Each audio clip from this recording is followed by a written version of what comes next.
It is a truth universally acknowledged that a single man in possession of a good fortune must be in want of a wife. However little known the feelings or views of such a man may be on his first entering a neighbourhood, this truth is so well fixed in the minds of the surrounding families that he is considered the rightful property of someone or other of their daughters. "My dear Mr. Bennet," said his lady to him one day, "have you heard that Netherfield Park is let at last?"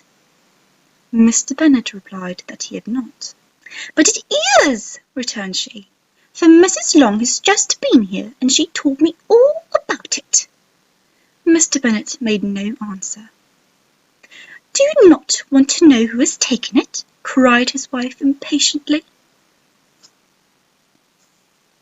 "You want to tell me, and I have no objection to hearing it."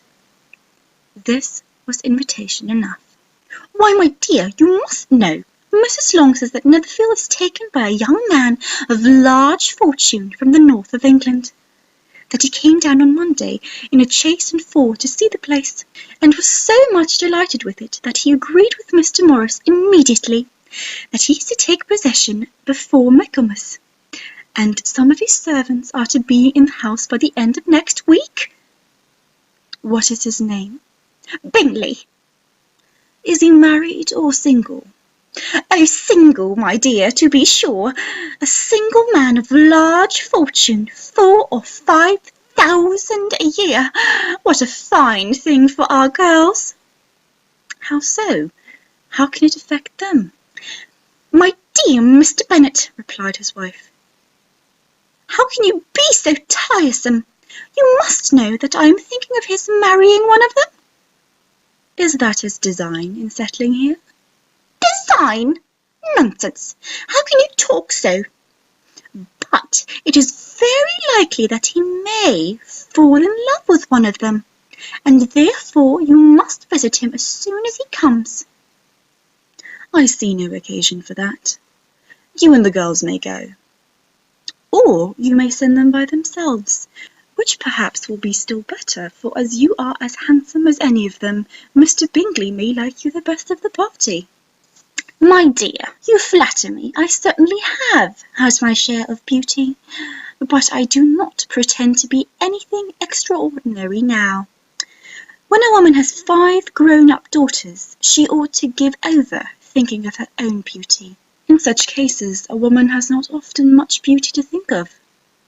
"But, my dear, you must indeed go and see Mr. Bingley when he comes into the neighbourhood." "It is more than I engage for, I assure you." "Consider your orders.